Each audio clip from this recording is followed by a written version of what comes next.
tu nous as fait grâce, tu nous as réveillés, tu nous as donné la force de venir dans ta présence pour t'écouter, toi, le seul vrai Dieu. Et ce matin, Seigneur, de tout notre cœur, nous disposons nos vies, nous disposons nos cœurs à t'écouter, toi seul. Gloire à ton nom de notre Père, au nom tout-puissant de Jésus. Nous avons ainsi prié, nous disons Amen. Amen. Amen. Nous acclamons encore le Seigneur. Que Dieu soit loué, que Dieu soit béni. Alors ce matin, nous voulons lire un texte biblique. Nous savons que nous sommes sur beaucoup de thèmes, en tout cas que Dieu nous a donné, notamment le thème général c'est comment entrer au ciel.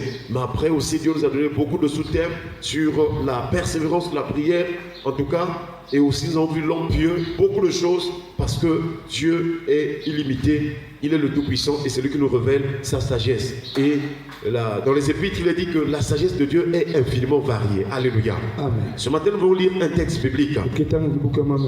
Nous sommes dans Exode chapitre 15. Et nous voulons lire le verset 17. Il est écrit: tu les amèneras et tu les établiras sur la montagne de ton héritage. Au lieu que tu as préparé pour ta demeure, ô Éternel. Au sanctuaire, Seigneur, que tes mains ont fondé. Chers frères et sœurs, ici c'est l'histoire d'Israël, que l'Éternel a délivré la puissance de l'Égypte. Et quand Israël sort de l'Égypte, Israël va vivre encore un grand prodige. Israël va traverser de pied sec la mer Rouge. Chers frères et sœurs, toutes ces choses, Dieu les a placées pour nous, c'est pour que nous comprenions que Dieu est tout puissant. Quels que soient les Égyptiens que tu peux rencontrer dans ta vie, l'Égypte était aussi une maison de servitude. Et c'est pourquoi, chers frères et sœurs, quel que soit le type de servitude que tu peux rencontrer dans ta vie, quelle que soit la situation dans laquelle tu te trouves, la bonne nouvelle ce matin, c'est que le Dieu qui a délivré Israël de l'Égypte, de la maison de servitude, ce Dieu-là est toujours vivant au siècle des siècles. Chers frères et sœurs, de la même manière qu'il a délivré Israël, ce matin il te délivre de toute servitude au nom de Jésus. Quelle que soit la situation, quels que soient les problèmes, Dieu est tout puissant. Il s'est révélé à Abraham, à Isaac, à Jacob comme le Dieu tout puissant. Est-ce qu'on peut acclamer le Seigneur? Et nous prions ce matin que le Dieu tout puissant te visite, qu'il te délivre de toute servitude, qu'il t'arrache de toute situation chronique, qu'il change ta vie, qu'il change ton identité. Hier au culte de dimanche, nous avons vu que Dieu est notre Rédempteur. Et notre Rédempteur nous a formés dès la naissance. C'est lui aussi qui est notre époux. Chers frères et sœurs, nous voyons Israël va sortir de l'Égypte. Mais Dieu n'a pas sorti Israël de l'Égypte pour traîner seulement. Dieu avait en vue de conduire Israël dans une demeure. Est-ce qu'on peut acclamer le Seigneur? Lorsque tu crois en Jésus-Christ, tu l'acceptes comme Seigneur et Sauveur. Ce n'est pas un temps vain, ce n'est pas une vanité. Dieu a des objectifs, Dieu a un but qu'il veut atteindre dans ta vie. Il y a une destinée, il y a une demeure, il y a une montagne, il y a un lieu, il y a un sanctuaire vers lequel Dieu te conduit. Chers frères et sœurs, ce matin encore, nous te rappelons que ta délivrance est garantie au nom de Jésus. Quel que soit ce que tu es en train de voir dans ta vie, le Dieu Tout-Puissant, il te délivre, il te sauve de cette situation et il va te conduire. Il te tiendra par sa main puissante. Il te conduira vers la montagne de son héritage. Est-ce qu'on peut acclamer le Seigneur? Et ce texte nous montre que Dieu est le Dieu qui donne l'héritage. Nous savons que dans notre vie, dans nos familles, il y a aussi des héritages. L'héritage, c'est ce qui est transmis comme par succession.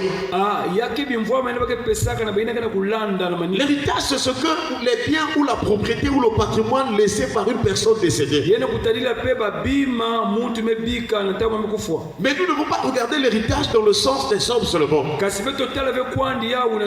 Notre héritage de l'éternel, c'est tout un mystère. C'est beaucoup de choses. Et nous dit que notre héritage dans le Seigneur l'éternel, ce sont les récompenses que Dieu nous accorde après nous avoir délivrés. Et Israël est sorti de l'Égypte, délivré par la même puissance de l'éternel. Ce texte dit ceci: tu les amèneras et tu les établiras sur la montagne de ton héritage. Est-ce qu'on peut acclamer le Seigneur? Le Seigneur nous a sauvés pour nous emmener et nous établir. Voilà pourquoi Jérémie, il avait établi Jérémie sur les nations et sur les royaumes, afin que Jérémie arrache et abatte, qu'il ruine et détruise, qu'il bâtisse et qu'il plante. Mais en Jésus-Christ, nous ne sommes pas seulement sur les nations, nous sommes établis, nous sommes assis dans les lieux célestes en Christ. Chers frères et sœurs, que le Seigneur nous donne d'aller jusqu'à cette montagne. Et ici Dieu précise que tu les emmèneras et tu les établiras sur la montagne de ton héritage. Il dit au lieu que tu as préparé pour ta demeure. Donc la montagne de l'héritage que Dieu donne à ses enfants, à son peuple, c'est un lieu et c'est aussi la demeure de Dieu. Est-ce qu'on va acclamer le Seigneur? Et enfin, il montre que cette demeure, il dit au sanctuaire Seigneur que tes mains ont fondé. Cela vous dit que là où Israël marchait, la demeure, les montagnes qu'Israël voyait physiquement, c'était pas ça en fait la vision de Dieu. Mais Dieu voulait enseigner à Israël, et particulièrement pour nous qui sommes parvenus à la fin des siècles, Dieu voulait nous enseigner une montagne, une demeure, un sanctuaire que ses mains ont formé ou fondé.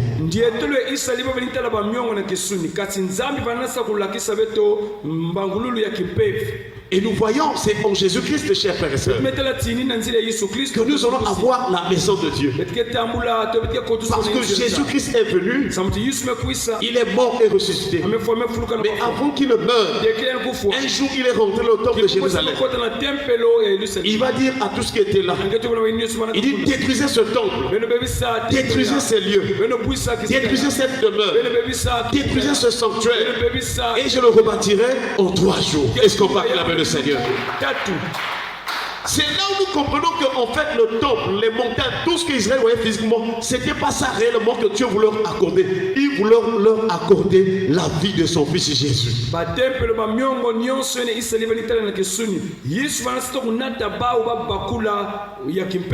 pourquoi que ce soit les nations, nous qui sommes sauvés en Christ, que ce soit Israël, tous nous attendons le salut par une seule personne, Jésus-Christ de Nazareth.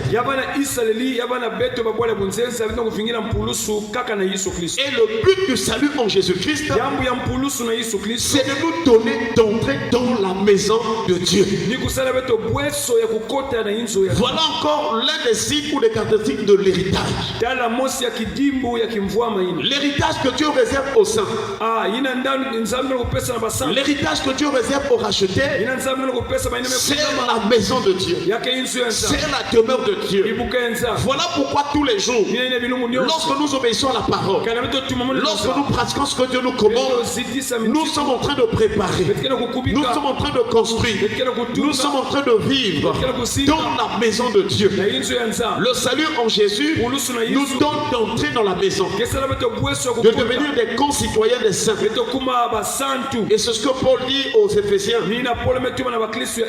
le chapitre 2, le verset 19. Nous rappelons que ce chapitre 2 l'épître de Paul aux Éphésiens,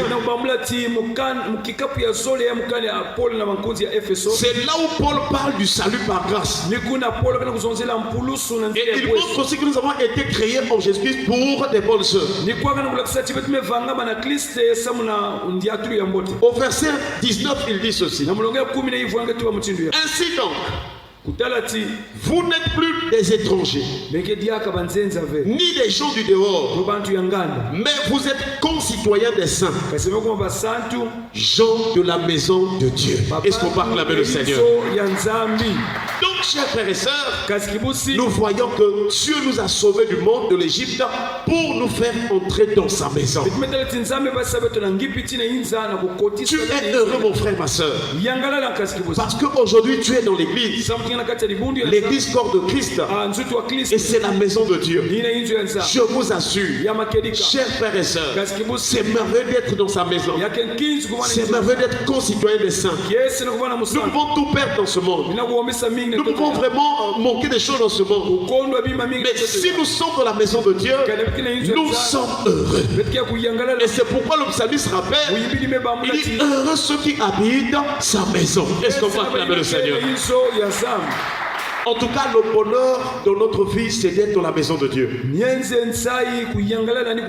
Et c'est pourquoi ce matin, je t'encourage. Ne regarde pas à tout ce que tu as perdu. Ne regarde pas cette situation qui te tracasse de ton monde. Regarde au bonheur que le Seigneur t'a accordé.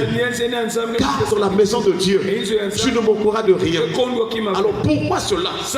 Parce que nous parlons de la maison de Dieu, parce que si tu as la foi que ton âme, ta vie habite dans la maison de Dieu, de la même manière que Dieu bénissait Israël dans tout son parcours, toi aussi qui as la foi que tu habites dans la maison de Dieu, Dieu te bénira. Tu ne manqueras de rien. Et ce matin nous prions le Seigneur, que le Seigneur t'accorde les bénédictions de sa maison, que le Seigneur t'accorde ce qu'il a donné à ses héros de la foi, que le Seigneur se souvienne de toi ce matin encore. Reçois le bonheur, reçois le bonheur, que la grâce t'accompagne, que la paix du Seigneur soit avec toi, que la joie du Seigneur soit avec toi, que le Seigneur te soutienne, qu'il te fortifie, où que tu iras, quelle que soit la condition, quelle que soit la situation, que la bénédiction de l'Éternel soit ton partage au nom de Jésus. Et c'est là où nous comprenons que la bénédiction que Dieu avait parlé à Abraham, c'était aussi la maison de Dieu. Ce n'était pas la terre promise de Canaan. Parce que tous qui sont entrés là-bas et tous qui n'étaient pas entrés, ils sont morts. Mais si tu rentres dans la maison de Dieu, Jésus a dit, et quiconque vit et croit en moi ne mourra jamais. Est-ce qu'on peut acclamer le Seigneur? Que Dieu nous aide à comprendre ces choses. Tous les jours de notre vie, ne fais pas du mal à ton prochain. Ne fais pas du mal à ton prochain. Cherche à être dans la maison de Dieu. Cherche à vivre dans la maison de Dieu. Et cette maison, c'est le corps de Christ. Nous bénissons le Seigneur pour sa grâce, pour sa paix, pour sa joie ce matin, pour ta parole qu'il nous a donnée ce matin. N'oublie pas ces paroles. Que Dieu nous a sauvés pour nous donner d'être dans sa maison. Et sa maison, c'est son sanctuaire. Voilà pourquoi c'est Jésus qui nous a donné une libre entrée dans le sanctuaire de Dieu. Baissons les têtes dans la prière. Nous remercions le Seigneur pour sa parole.